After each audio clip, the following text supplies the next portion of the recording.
Please welcome one of the hottest comics around. It's Tom Allen.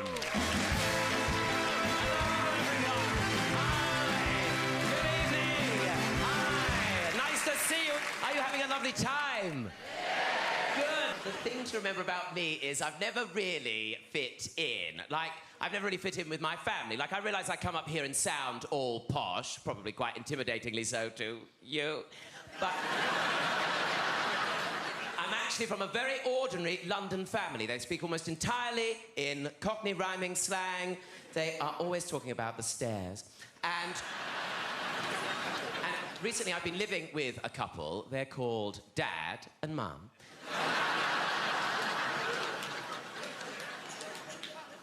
And what I've realised since living at home is how difficult it is to be a child, since I'm basically living as one. I think being a child is so hard, and probably the first thing we make them do is we send children to school. Going to school is horrible. It's like sending children to prison. And I went to quite a rough school. It was the sort of school where people would come up to you and say things like, hey, you, do you want to fight, do you? Do you want to fight? Is that why you look like that? You want to fight? Is that what you want? Yeah, you want to fight? Is that what you want like that? You want to fight? Is that what you want to fight? And I'd always say, oh, no, thank you.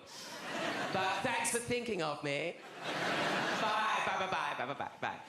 Those girls could be so cruel.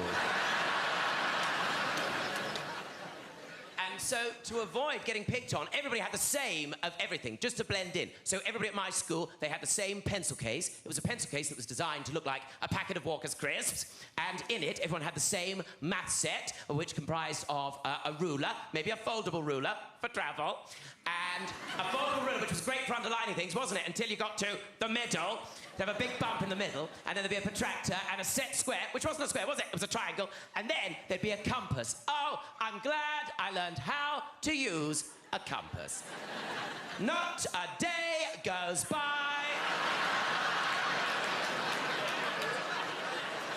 And then what's worse is if you go beyond that, then you have to get invited to children's parties, which is very stressful. Like, you worry about will you get invited in the first place? Say it's like Ryan's birthday party in your class. Ryan would have been bought a pad of pre-printed invitations on which he would have written his details. So you'd receive an invitation which basically read, Ryan is having a birthday party on the 23rd of May. Please come to my party. And then there'd be a dotted line which you'd hope would be perforated, but you'd have to get the scissors.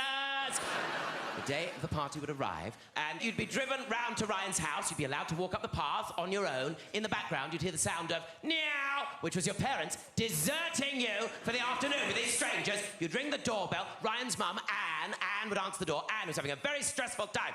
And Ryan's mum, Anne, would say, come into my house, please take your shoes off. And it was always very stressful taking my shoes off because I didn't learn to tie my shoelaces until quite late. My parents would always say to me, what are you going to do when you grow up if you can't tie your shoelaces? And I'd always respond by going, duh, espadrilles. Then maybe you'd be going out to do some sort of activity like bowling, which meant you got to go out with Ryan's dad in Ryan's car. You'd have to put your shoes back on. You'd have to go in Ryan's car, Ryan's dad's car, which this was a time, bearing in mind, when it was completely fine to transport 15 children in one stranger's car. There'd be 3 of you, sellotape to the front. 2 of you in the back, all in shell suits. If you went over a bump, you'd all rub together, could catch fire.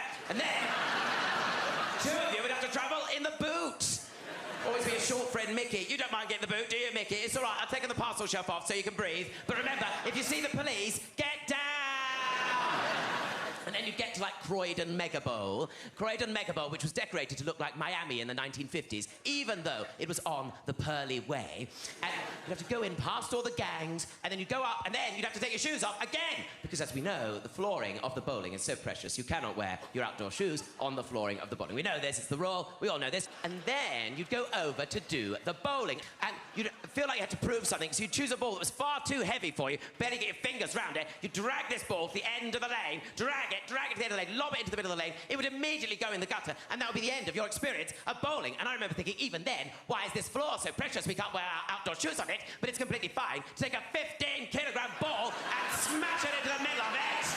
And then you'd have to go back to Ryan's house where Anne would have been preparing a birthday tea. Then the lights would go out, and I'd always think, oh my God, are we being raided? But no, because then what would happen is suddenly Anne would re-emerge, quite satanically underlit by flames. And she'd come out going, happy birthday to you. We'd all have to sing happy birthday, all in different keys. Happy birthday to would have to blow out his candles. He'd basically just spit all over a cake.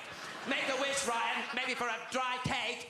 But you'd never get to try it because Anne would whisk it away, chop it up into chunks, shove it in a paper napkin, put it in one of her party bags, hand those out, and then turn to everybody and go, "Get the hell out of my house!" Oh, it was a wonderful time to be alive. My name's Tom Allen. Enjoy the rest of your evening, and I hope I see you again one day soon. Good night.